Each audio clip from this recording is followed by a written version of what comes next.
జీవముగల దేవుని కృపావర్షం మీపై సమృద్ధిగా కురియునుగాక.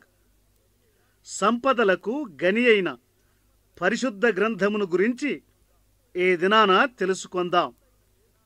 సర్వజ్ఞుడైన దేవుడు మానవుని యొక్క ఆధ్యాత్మిక పతనాన్ని బాగా ఎరిగినవాడై మానవుని పట్ల తనకున్న అనంతమైన ప్రేమను వ్యక్తపరుస్తూ తన వాక్కుల సముదాయమైన గ్రంథాన్ని మానవునికి ప్రసాదించాడు.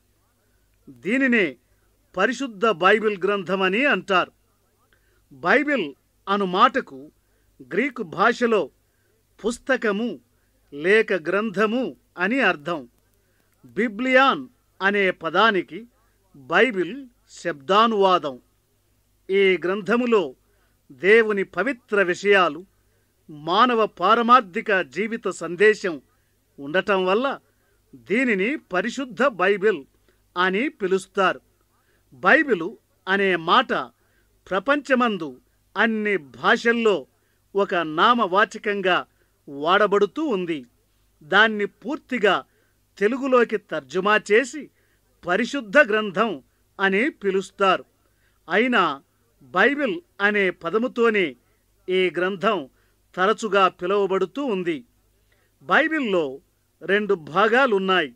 మొదటి భాగాన్ని ప్రాచీన నిబంధన అని, రెండవ భాగాన్ని నూతన నిబంధన అని పిలుస్తారు. బైబిల్లోని మొత్తం 66 ఉపగ్రంథాల్లో ప్రాచీన నిబంధనలో 39, నూతన నిబంధనలో 27 పుస్తకాలున్నాయి. నిబంధన అంటే ఒక ఒడంబడిక లేక ఏర్పాటు అని అర్థం. యేసుక్రీస్తుకు ముందు రచింపబడ్డ 39 గ్రంథాలు ప్రాచీన నిబంధనగాను, క్రీస్తు తరువాత వ్రాయబడ్డ 27 గ్రంథాలు నూతన నిబంధనగాను రూపొందాయి.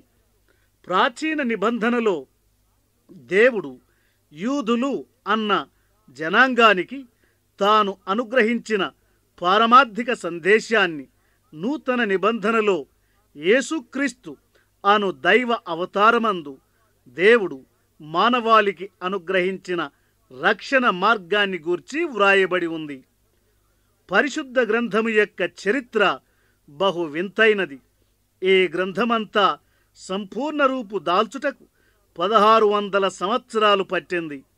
క్రీస్తుకు పూర్వం 1500 సంవత్సరాల ప్రాంతాన దీని మొదటి పుటలు వ్రాయబడ్డాయి. సీనాయ్ అనే కొండపైన మోషే అనే దైవజనుడు 2 రాతి పలకల మీద బైబిల్లోని మొదటి 2 పుటల్ని వ్రాశాడు.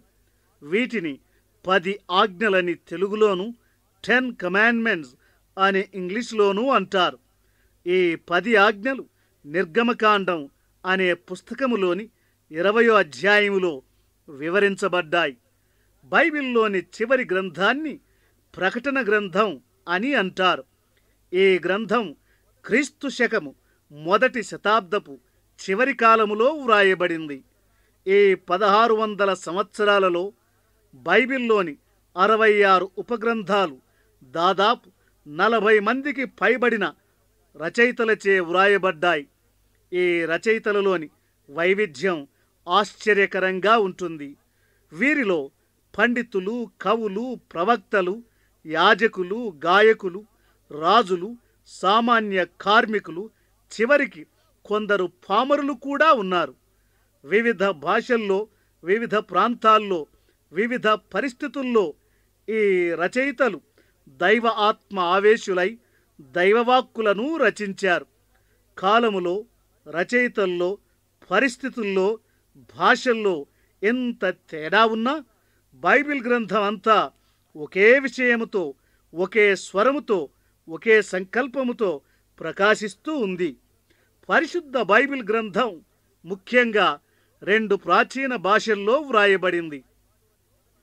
బైబిల్లోని మొదటి భాగమైన ప్రాచీన నిబంధన హెబ్రీ భాషలోను, 2వ భాగమైన నూతన నిబంధన గ్రీకు భాషలోను వ్రాయబడి ఉంది. హెబ్రీ, గ్రీకు అను ఈ బైబిల్ మాతృభాషల నుండి ఈనేటికి ప్రపంచములో 1500 భాషలకు పైగా ఈ గ్రంథం అనువదించబడింది. వీటిలో తెలుగు బైబిల్ ఒకటి. బైబిల్ను మొట్టమొదట తెలుగులోకి తర్జుమా చేసింది పశ్చిమ బెంగాల్లోని శ్రీరామపురంలో. దీన్నే ఇప్పుడు సిరంపూర్ అని అంటారు. ఆంగ్లేయ పండితుడు విలియం కేరీ ఈ ప్రయత్నానికి సాహసించాడు. ఇది 19వ శతాబ్దపు మధ్యకాలపు మాట. బైబిల్లోని మొదటి గ్రంథాన్ని ఆదికాండం అని అంటారు. దీనిలో ఈ ప్రపంచం ఎలా సృష్టించబడింది, తొలిమానవుడు ఎలాగా జన్మించాడు, మానవ ప్రపంచములోకి పాపం అన్నది ఎలాగా ప్రవేశించింది, పాపమునకు చేజిక్కిన మానవ జాతిని రక్షించటానికై కృపగల దేవుడు ఏం చేశాడు మొదలైన ప్రస్తావనలతో ఆరంభమై నూతన నిబంధనలో దేవుడు యేసుక్రీస్తు అను కుమారుని రూపాన అవతరించి తన స్వంత ప్రాణాన్ని బలిగా ధారవోసి పాపలోకాన్ని ఎలాగా పావనపరిచాడో మొదలగు విషయాలు వ్రాయబడ్డాయి. నేను తప్ప వేరొక దేవుడు లేడు అని ప్రాచీన నిబంధనలో ఉద్ఘాటించిన దేవుడే యేసుక్రీస్తు అవతారంలో నేనే మార్గమును, సత్యమును, జీవమునై ఉన్నాను అని ఘోషించి చెప్పాడు. మరియు ప్రయాసపడి భారము మోయుచున్న సమస్తమైన వారలారా నా యొద్దకు రండి, నేను మీకు విశ్రాంతినిత్తును అని యేసుక్రీస్తు పలికాడు. బైబిల్లోని సందేశ సారాంశం యేసుక్రీస్తే. బైబిల్లోని అన్ని గ్రంథాలు యేసుక్రీస్తులో వికసిస్తాయి, యేసుక్రీస్తులో ఫలిస్తాయి కూడా. బైబిల్ ఒక జాతి కొరకై లేక ఒక మతము కొరకై గాక సర్వలోకం కోసం ఉద్దేశించబడి వ్రాయబడింది. దేవుడు ప్రేమమూర్తి. ఆయన అందరినీ నిష్పక్షపాత బుద్ధితో ప్రేమిస్తాడు. మానవకోటి అంతా ఆయన్ని ఎరిగి సుఖంగా, శాంతియుతంగా తనతో జీవించాలి అని ఆయన ఉద్దేశం. దేవుడు అతి పరిశుద్ధుడు గనుక పాపాన్ని సహించడు, పాపాన్ని హతమారుస్తాడు. పాపం అంటే ఎంత అసహ్యమో పాపి అంటే అంత ప్రేమ ఆ దయామయునకు. పాపాన్ని నిర్మూలం చేస్తూ పాపిని పావనమునర్చడమే ఆయన నిత్య సంకల్పం. ఈ మహాకార్యాన్ని యేసుక్రీస్తు అవతారంలో ఆయన సిద్ధింపజేశాడని బైబిల్ బోధిస్తుంది. బైబిల్ గ్రంథాన్ని చదవటం ద్వారా అనేకుల ఆత్మీయ గురుడినేత్రాలు తెరవబడ్డాయి. సంతోష సమాధానాలు లేక క్రూర మృగాల్లాగా ప్రవర్తించేవారు గొర్రెపిల్లల్లాగా మారిపోయారు.